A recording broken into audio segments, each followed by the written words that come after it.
आज यह है इस स्वराज सूक्त का अंतिम 16वां मंत्र है।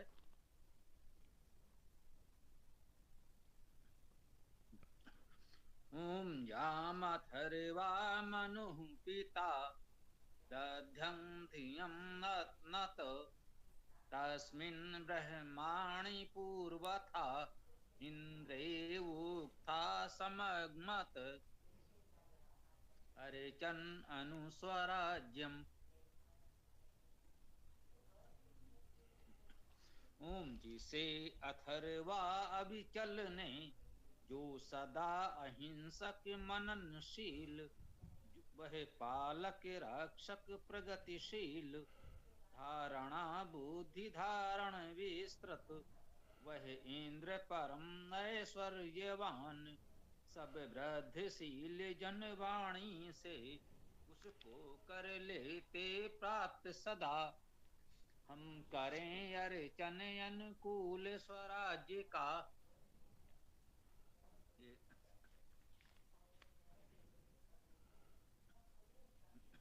याम अथर्वा मनु पिता। याम सर्वनाम है जिसको, जिसको अथर्वा ने, मनु ने, पिता ने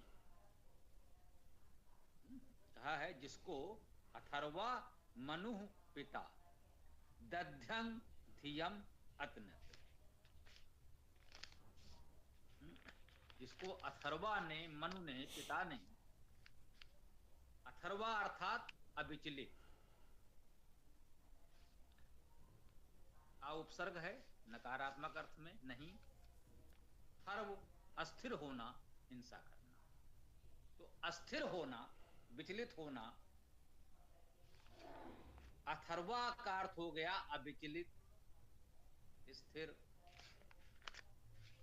और इसका अर्थ हिंसा करना भी है, अतः इसका अर्थ किया गया अहिंसा। तो अथर्वा शब्द के दो प्रमुख अर्थ हुए, अविचलित, अहिंसक।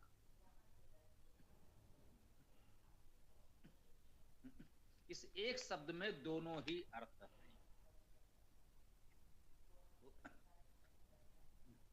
इस अथर्वा शब्द को या ऐसे शब्दों को हमें समझना चाहिए। अर्थ करते समय विस्तार हो जाता है।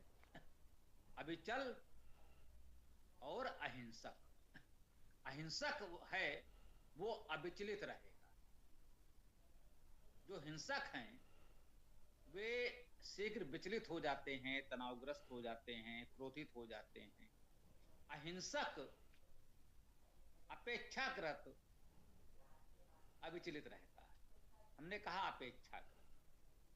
कोई चुनौती दे दे कि नहीं ये कभी विचलित नहीं होगा, या कभी इसको क्रोध नहीं आएगा, या कभी इसको तनाव नहीं होगा, तो भाई मैं तो कम से कम अपनी बात करूं तो मैं पराजय स्वीकार करूंगा। मैं ऐसी कोई चुनौती आपको नहीं देना चाहता। एक सीमा के बाद तो हमारा धैर्य टूट जाएगा, मैं स्वीकार करता हूं।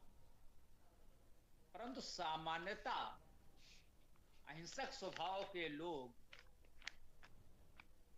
अपने पथ से छोटी मोटी बातों से विचलित नहीं।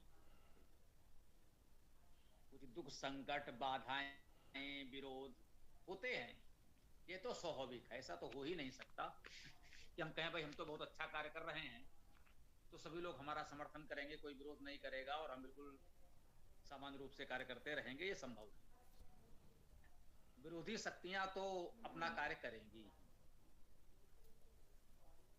हमारा कार्य है हम करेंगे, जो उनका कार्य है वे करेंगे। अब वो हमें प्रयास ही करना है कि उससे हम विचलित न हो। उनको जो करना है करते रहें, हमें जो करना है हम करते रहें। परंतु जैसा कि हमने निवेदन किया कि एक सीमा के बाद तो धैर्य टूटने भी लगता है। और ये भी कह सकते हैं कि एक सीमा से अधिक यदि हम शांत रहते हैं तो ये भी कहा जा सकता है कि अन्याय को सहन करना अन्याय करने से अधिक बुरा है। कुछ लोगों का एक ही सूक्ति ये भी है कि अन्याय करने वाले से अन्याय सहने वाला अधिक दोषी है। अधिक न सही लेकिन कुछ दोषी तो है ही। यदि हम समर्थ होते हुए भी प्रतिकार न करें तो तो फिर भी अथर्वा से संकेत यही है कि हम अविचल रहें, अहिंसक रहें। विपरीत परिस्थितियों में भी, विरोधियों के होते हुए भी अविचल और अहिंसक रहकर हम अपना कार्य करते रहें। और क्या कहा? मनु,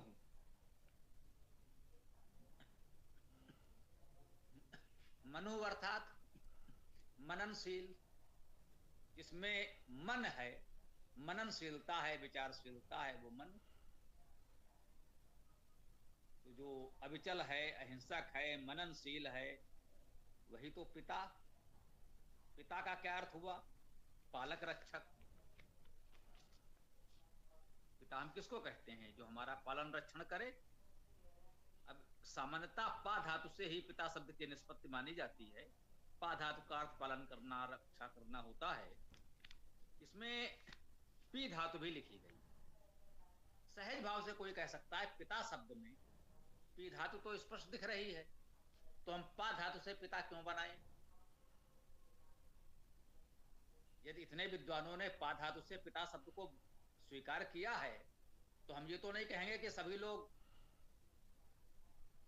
ठीक नहीं बता रहे हैं, हम ही सबसे सही हैं। नहीं, इतने विद्वान कह रहे हैं तो कहीं ना कहीं वे अनुभवी हैं, विद्वान हैं, जानकार हैं।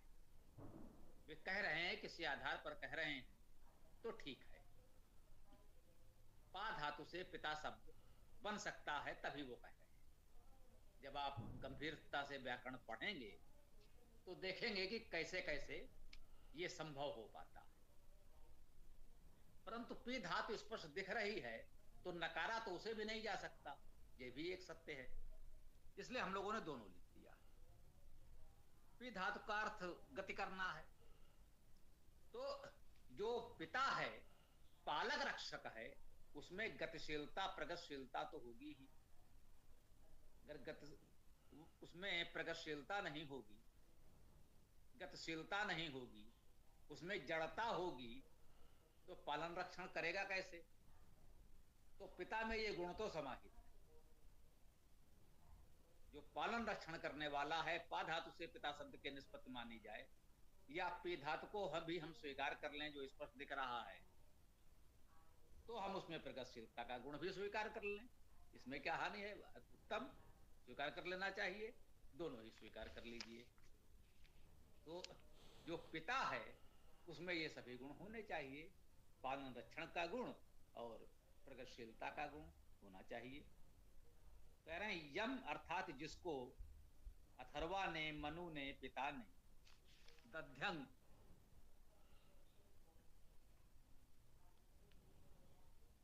दध्यंग दध धातु है धारण करना, पालन करना और देना नहीं। दध्यंग का गुण बताया गया। देखिए, यही वेद की विशेषता है। कुछ लोग कहते हैं भाई वेद के कितने अर्थ हो सकते हैं? हम कहते हैं कि आप कितने अर्थ कर सकते हैं। ये अर्थ करने वाले की सामर्थ्य पर है, उसकी योग्यता पर है कि वो कितने अर्थ कर सकता है। वेद के तो अनंत अर्थ कर सकते हैं और वे सभी अर्थ सत्य होंगे। ऐसा नहीं है कि कोई एक अर्थ कहे कि हमारे गुरुजी ने ये अर्थ किया है, वही एकमात्र सत्य है, बाकी सब असत्य है। नहीं, वेद के अनंत अर्थ हो सकते हैं, वे सभी अर्थ सत्य हैं। बस आपको ये देखना है कि जो अर्थ आप कर रहे हैं उसका कोई आधार है या नहीं, वो शब्द किस धातु से बना है, उस धातु का क्या अर्थ है, इसका ध्यान रखते हुए आप जितने भी अर्थ करेंगे सब ठीक है, सब हमें स्वीकार्य है। दध्यंग में एक ही धातु है और अर्थ है धारण करना, पालन करना और देना। ये गुण भी होने चाहिए। आप धारण कर लें, आप किसी को धारण कर लें, अपने पास रख लें और पालन न करें। हमारे कुछ बच्चे गौशालाओं में कार्य करते हैं, गौ रक्षण पालन का कार्य करते हैं, अति उत्तम सराहनीय कार्य है। वो कैसा गो प्रेम! आप गाय तो घर में ले आए, बांध लिया, उसका पालन पोषण न करें उसको भोजन पानी न दें तो ऐसा धारण करने से, ऐसा गाय को अपने पास रखने से क्या लाभ? तो ये गोपालन तो नहीं कहा जाएगा, ये तो गाय के प्रति क्रूरता हो जाएगी। तो जब आप धारण करें, किसी को अपनाएं, तो उसका पालन रक्षण भी करें, वो भी आवश्यक है। और इसका एक अर्थ है देना। धारण करने की बात है, हम जो कुछ समाज से ग्रहण करें, धारण करें, अपनाएं, क्योंकि हम जो कुछ भी लेते हैं, जो कुछ धारण करते हैं, हमारे पास जो कुछ भी है, धन संपत्ति विद्या आदि जो कुछ भी है, वो हमने कहीं से लिया है ना, इसी समाज से लिया है। तो जब हम इतना लेते हैं तो हमें देना भी चाहिए। तो उसने कहा कि धारण करना है, यूं कह लें दध्यंग में, दद धातु में स्पष्ट आपको धारण करने का तो दिख ही रहा है। सर्वाधिक प्रमुख अर्थ तो धारण करना है ही, लेकिन धारण करना तब तक सार्थक नहीं है जब तक आप उसका पालन न करें और उसका ऋण न उतारें, दे नहीं। जब हम लेते हैं, धारण करते हैं, उसका पालन करते हैं, तो कर्तव्य करते हैं, उसका लाभ भी मिलता है, तो हमें कुछ देना भी चाहिए। ये सारे गुण जिसमें हों उसके लिए कहा गया है दध्यंग। धियम अतनत, धीय को, धियम धीय को, धी का अर्थ भी धारण करना, धी दीर्घ ई धारण करना, ये भी है।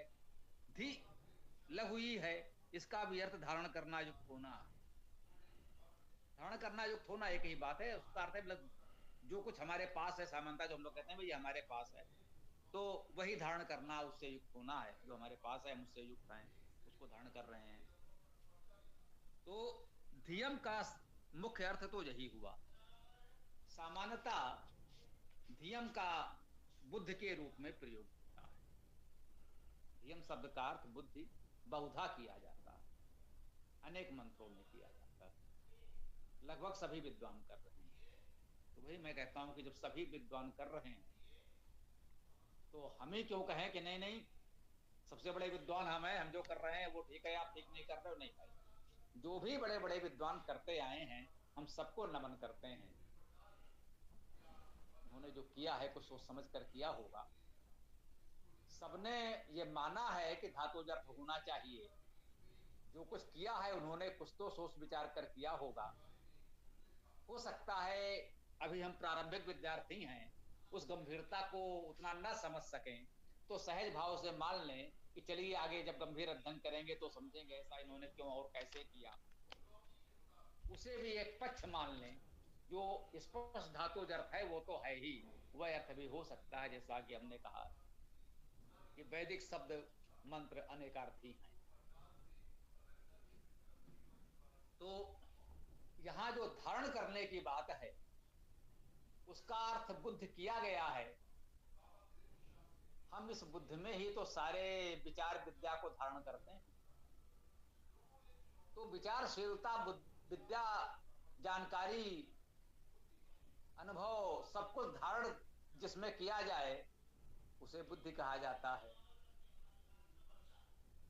तो इस धी धातु का एक अर्थ बुद्धि होना भी हो जाता है, मान लिया जाता है, ऐसा भी कह सकते हैं। वही बात है कि भाई किसी धातु का क्या अर्थ है, ये हमें कैसे पता चला? भाई हमसे पहले किसी विद्वान ने ही तो बताया। महर्षि पाणिनि ने धातु पाठ लिखा, उसमें धातुएं लिखी, धातुओं के कुछ अर्थ भी लिखे। भले ही उन्होंने अपने समय की भाषा में लिखा है, अर्थात संस्कृत में ही लिखा है, वो हमारी भाषा में अनुवाद तो अभी कुछ विद्वानों ने किया है, परंतु उन्होंने अपने तरीके से कम लिखा। तो उनसे पूर्व, इससे हमने बताया का धातु पाठ भी मिल गया है, जो पाणिनि से भी शताब्दियों पूर्व हुए हैं, बहुत पहले हुए हैं। उन्होंने भी धातु पाठ तैयार किया, धातुएं लिखी, उसके अनेक अर्थ लिखे। तो धातुओं का अर्थ हम कैसे जानते हैं? इन आचार्यों के लिखे हुए पुस्तकों से जानते हैं कि उन्होंने उसके ये अर्थ लिखे। और हम ये भी मानते हैं कि भाई बड़े से बड़ा विद्वान भी लिखते समय हो सकता है कोई छूट गया हो, तो अन्य विद्वानों ने भी जो कुछ अर्थ माना है, महर्षि दयानंद सरस्वती जी ने यदि कोई अर्थ किया है तो हम उसे इसलिए नहीं नकार देंगे कि नहीं भाई ये तो धातु वाले अर्थ में हमको नहीं मिला। लेकिन इस बात को ध्यान रखिए कि महर्षि दयानंद सरस्वती जी ने यह बात स्पष्ट कहा है कि वेद के सब यौगिक हैं, धातुज हैं, उनका धातुज अर्थ ही ग्रहण किया जाएगा। तो धातुज अर्थ तो ग्रहण करेंगे। यदि उन्होंने कोई अर्थ किया है और हमें समझ में ये नहीं आ रहा है कि इसमें कौन से धातु से कैसे अर्थ कर लिया गया, उन्होंने संयोग से उस शब्द में कौन सी धातु है ये नहीं बताई है, तो ये हमारे लिए शोध का विषय, हम उन्हें नकार नहीं रहे। हम ये नहीं कह सकते कि उन्होंने ठीक नहीं लिखा। अब ये हमारा दायित्व तो है कि हम शोध करें और देखें कि ये अर्थ उन्होंने किस आधार पर किया। जो स्पष्ट धातु अर्थ है तब तक उसको पढ़ते रहिए, और आप में से जो बहुत गंभीर अध्ययन करना चाहे, आगे बढ़ सके, जिसे शोध कार्य कहते हैं। अभी हम प्राथमिक विद्यार्थी हैं, कल हम इस पर शोध करेंगे, पीएचडी करेंगे, तब हम खोजेंगे कि भाई हमको तो पहले ये अर्थ लग रहा था और ये महर्षि ने ये अर्थ कैसे किया है, तो खोजा जाए भाई क्या आधार है, कुछ तो होगा। तो हम सारे महापुरुषों के प्रति, विद्वानों के प्रति श्रद्धा भावना आस्था बनाए रखते हुए, किसी की निंदा न करते हुए, किसी को नकारते नहीं हैं, और हम उससे आगे बढ़ने का प्रयास करते हैं। ये हमारा मार्ग है। तो कहते हैं कि जिसको अथर्वा, मनु, पिता, दध्यंग अर्थात इन गुणों को धारण करने वाले उपासक ने धियम अतनत, धी धारणा बुद्धि को, अतनत आतनत, तन धातु है विस्तार करना। अब अतनत में ही देखने की बात है कि तन धातु है, कम से कम ता तो अजंत है, या ता में स्वर आ है। ये सामान्य बोलचाल की भाषा में जो मान लीजिए नहीं उसको नहीं जुड़े हों, जिसे आप लोग आधा अक्षर पूरा अक्षर कह देते हैं, तो जिसे आप लोग आधा अक्षर कह देते हैं वो वास्तव में हम लोग हलंत कहते हैं, अर्थात उसमें स्वर नहीं है, अस्वर कह सकते हैं। तो तन धातु में ता तो स्वर युक्त है ना, अवश्य हलंत या स्वर पढ़ लिया जाता है, ता तो स्वर युक्त है, परंतु यहां अतनत में ता का ही स्वर लुप्त हो गया है। तो जो व्यवहारिक भाषा होती है उसमें ऐसे होते हैं। और फिर मैं कह रहा हूं कि आपको ऐसे विद्वान मिलेंगे जो आपको बता देंगे कि व्याकरण के इस सूत्र के अनुसार ऐसा ऐसा ऐसा हो करके ये आलुप्त हो गया। तो वही कहना है, जो बहुत आगे बढ़कर व्याकरण पर बड़ा गंभीर शोध कार्य करेंगे वो उन नियमों का उल्लेख करेंगे। सहज भाव से हमने ये देखा, अभी हम इतना ही मान लेते हैं कि शब्द का जब व्यवहारिक उपयोग होता है तो ऐसे छोटे मोटे परिवर्तन हो जाते हैं। उसके नियम हमारे विद्वान व्याकरणाचार्यों ने बताए हैं, उसे आप आगे चलकर पढ़ें, अच्छी बात है। तो अतनत का अर्थ हुआ विस्तार किया, विस्तार करता है। आ तो उपसर्ग है,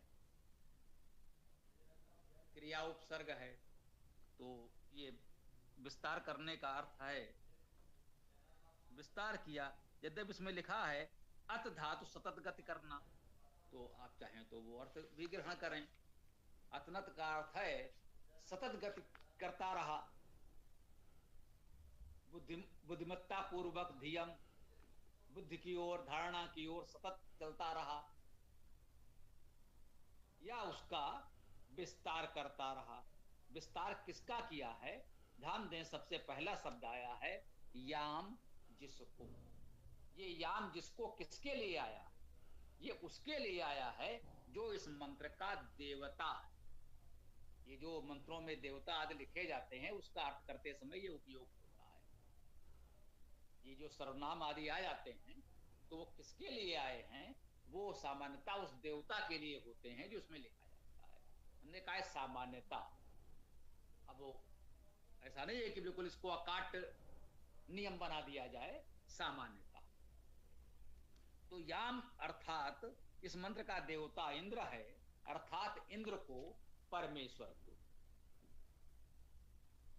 तो जो अविचल अहिंसक है, मननशील है, पालन रक्षण करने वाला है, धारण पालन दान करने वाला है, वह बुद्धिमान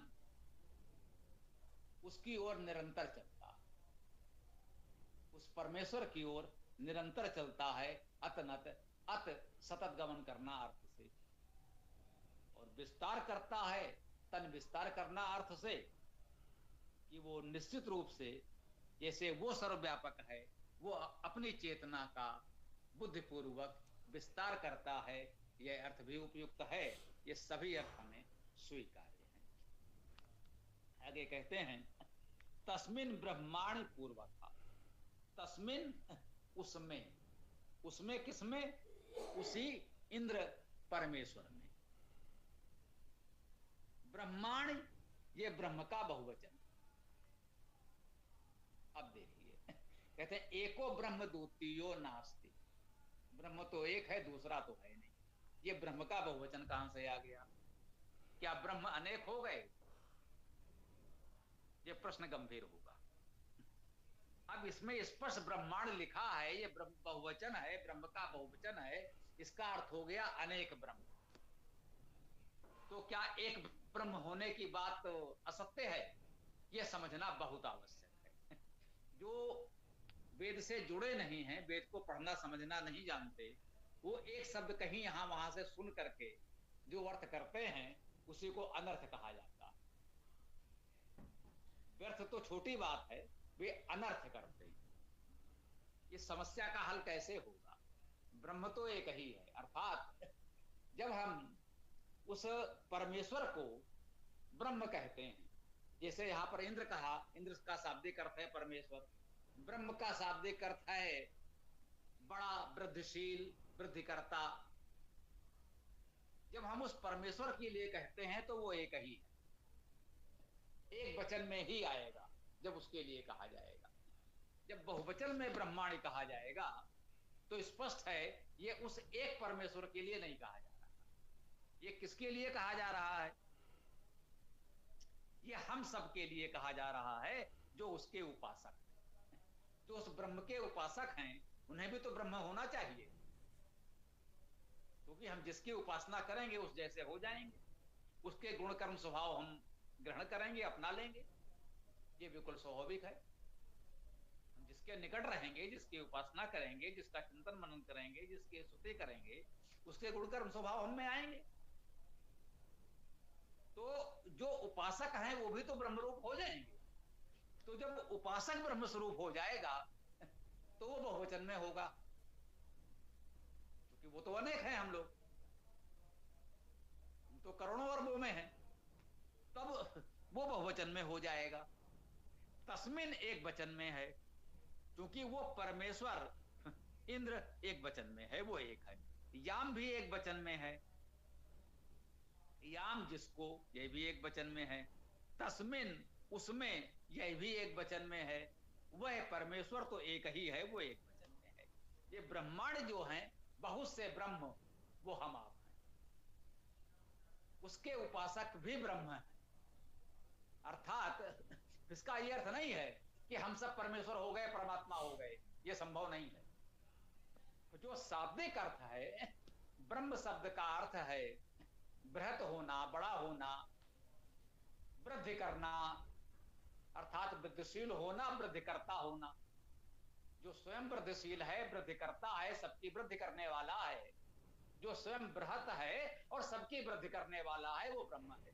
तो हमको भी भाव विचार से, उदारता से अपने आप को बड़ा बनाना है, हम भी बृहत हो जाएं, बड़े हो जाएं, हम भी लोगों की वृद्धि करें, इस अर्थ में हम भी ब्रह्म हो जाते हैं। परंतु वो परमेश्वर तो एक ही है, जब उसके लिए ब्रह्म कहेंगे तो एक ही होगा। यहां पर यह भ्रम नहीं पालना है कि हम कह रहे हैं कि हम भी ब्रह्म हो गए, अहम ब्रह्मास, मैं भी ब्रह्म हो गया, यह अहंकार नहीं पालना कि हम ब्रह्म हो गए। हम हो सकता है, एक अवधारणा है कि हम उसमें विलीन हो जाते हैं, तब ब्रह्म हो जाते हैं। यदि ये, फिर मैं कह रहा हूं, दर्शन शास्त्र का विषय है, इस पर यह नहीं कहना चाहिए कि यही सत्य है। हमने कहा कुछ विद्वानों विचारकों के मान लीजिए ये एक विचार है कि साधक उस ब्रह्म में पूरी तरह विलीन हो जाता है, ब्रह्म स्वरूप हो जाता है, चलिए माना हो जाता है।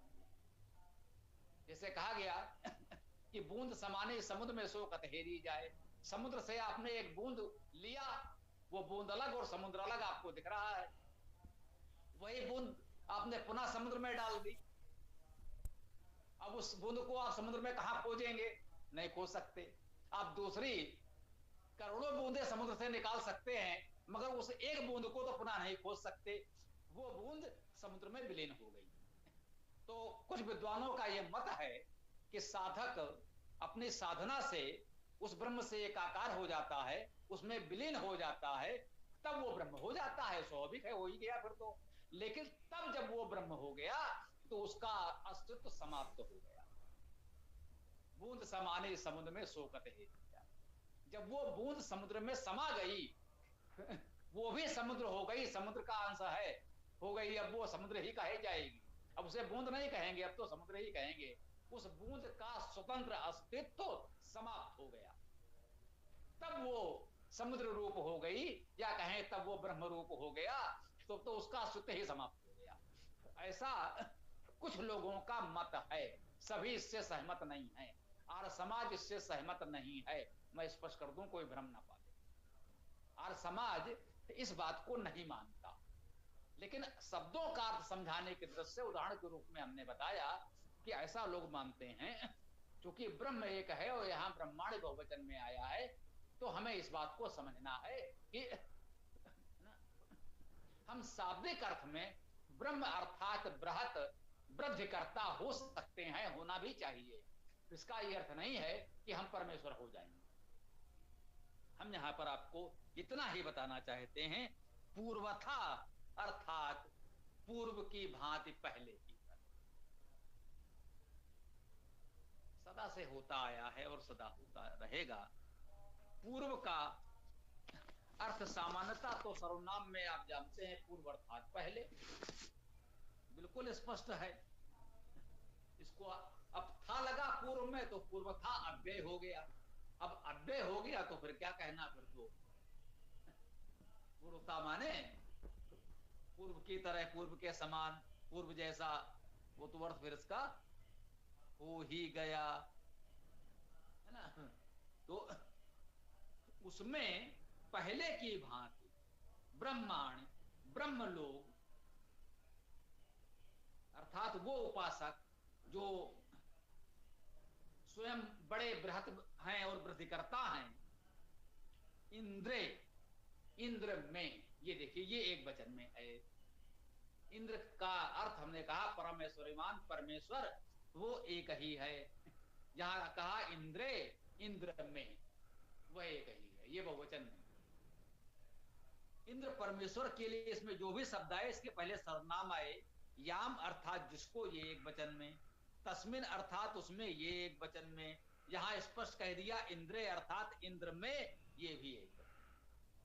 उस इंद्र में अर्थात उस परमेश्वर में उक्था सम अगमत, उक्था वाणियां वचन स्तुति, वच धातु का ही ये रूप माना जाता है, तो बनता है। जैसे हम लोग सामान्यतः जानते हैं उक्ति, ये शब्द अभी भी प्रचलित है, तो उक्ति यह एक अच्छी उक्ति है, ये उनकी उक्ति है। तो उक्ति का अर्थ क्या होता है? कथन, कही गई बात किसी की, पूर्वोक्त पहले कहा गया। तो उक्ति, उक्त, इसी तरह से हमारा सूक्त बनता है, सु उपसर्ग, सु अर्थात सुंदर, अच्छा, श्रेष्ठ, उत्तम, ये सु उपसर्ग है, और उसी में जुड़ा है उक्त, तो बन गया सूक्त, अर्थात जो अच्छी उक्ति है, जो अच्छा कथन है, वो सूक्त। तो ये कहा गया उक्था अर्थात उक्ति, वचन, तो इसको वच धातु से ही माना जाता है, वच अर्थात कहना। तो कहते हैं, अब इसको इस तरह कह लें कि वच धातु का एक रूप उच या उक धातु भी हो गई, या कोई व्याकरणाचार्य विद्वान ये भी कह सकता है कि कहने के अर्थ में जैसे वच धातु है वैसे ही उच धातु भी है। चाका का हो जाएगा, ऐसे रिक रिक रिक, वो तो हम जानते ही हैं सामान्यतः, तो संधि के नियम है। तो अब इसमें कोई उच या उक धातु अलग से कह सकता है या वच धातु का एक रूप उच बता सकता है। ये इस शब्द को समझने के दो तरीके हो सकते हैं। तो कोई विद्वान तमाम नियमों को लाकर ये कह सकता है कि ये वच धातु का उच कैसे बना, किन किन सूत्रों को लगाने से बना, या कोई कहीं से खोज कर ला सकता है कि उच धातु भी यहां वर्णित है तो ये उच धातु है, उससे बन गया। परंतु ये निश्चित है कहीं ना कहीं बना ये उसी धातु से जिसका अर्थ कहना बोलना है। उक्ता का अर्थ हुआ वचन, और ये वचन का ये अर्थ जो हम स्तुतियां कर रहे हैं तो उसका भावार्थ स्तुति वाणी किया जाता है। सही है, वचन वाणी एक ही बात है। स्तुति का भावार्थ कर लेते हैं क्योंकि वेद में स्तुतियां ही हैं जो हम कह रहे हैं। इस ब्रह्मांड बहुवचन का एक भावार्थ ये भी करते हैं, वेद को शब्द ब्रह्म माना जाता है। उस निराकार सर्वव्यापक ब्रह्म का शब्द शरीर ये वेद है। प्रत्यक्ष रूप से हमको वेद ही उपलब्ध है। तो क्योंकि वेद को भी ब्रह्म कहते हैं तो यहां ब्रह्म का आशय वेद मंत्रों से लेकर के बहुवचन में ब्रह्मांड अर्थात बहुत से वेद मंत्र, ऐसा अर्थ भी विद्वानों ने किया है। वह भी ग्राह्य है, स्वीकार्य है, उत्तम है। कहते हैं इंद्रे उक्ता समगमत, उस इंद्र परमेश्वर में उक्ता अर्थात हमारी वाणी, हमारी स्तुतियां सम सम्यक रूप से अगमत गए या जाते हैं। गम धातु है। गम धातु में गा का जो अकार स्वर है उसका लोप उसी प्रकार जैसे अतनत और अगमत। अब ये काव्य है, आप देखिए कैसे मिलाया गया है। अतनत अगमत, ता में भी स्वर का लोप है तो गा में भी स्वर का लोप है। अब व्याकरणाचार्य इसके लिए कोई नियम बनाकर बता दे तो, न बता दे तो भैया काव्य है, इतना तो स्वीकार करना होगा। इंद्रे उक्ता समगमत, तो जो इसमें बताया गया कि आम जिसको अथर्वा मनु पिता दध्यंग धियम अतनत, अब ये गुण होने चाहिए तब उसमें ब्रह्मांड पूर्वता, उसने पहले की तरह ब्रह्मांड अर्थात वेद मंत्र, उस तस्मिन इंद्रिय यहां आ जाएगा तो कह लें उस इंद्र में पहले की भांति ब्रह्मांड अर्थात ये वेद मंत्र, हमारी वेद वाणियां, उक्था हमारे वचन स्तुतियां सम्यक रूपेण जाते हैं, प्राप्त होते हैं। यदि हम इन गुणों को धारण करते हैं, अथर्वा बनते हैं, मनु बनते हैं, पिता दध्यंग बनते हैं, तो हमारी स्तुतियां, हमारे ये वेद मंत्रों का पाठ जो हम कर रहे हैं यह उस परमेश्वर में जाते हैं, उसको प्राप्त कर लेते हैं और हमारी साधना उपासना सार्थक हो जाती है। हम उस परमेश्वर को प्राप्त हो जाते हैं, उसके साथ उपासना में लीन हो जाते हैं, उसके निकट हो जाते हैं। कैसे अर्चन अनुस्वराज्यम, अपने अनुकूल स्वराज्य की अर्चना करते हुए स्वराज्यम अपने राज्य को, अर्थात स्व अर्थात अपना, राज दीप्तो धातु है, दीप्त होना, प्रकाश होना, अर्थात अपने प्रकाश की अर्चना करते हुए हमारे भीतर जो परमेश्वर का दिव्य चेतन प्रकाश है उसकी अर्चना करते हुए हम इन गुणों को धारण करें। इस प्रकार वेद मंत्रों का पाठ करें, ध्यान साधना उपासना करें, तो ये हमारी स्तुतियां, हमारी वाणियां, हमारे वचन, हमारे द्वारा बोले गए ये मंत्र, ये वेद मंत्र उस प्रभु को, परमेश्वर को प्राप्त होते हैं। हमारी बात वहां तक पहुंचती है, हम उसके साथ जुड़ जाते हैं।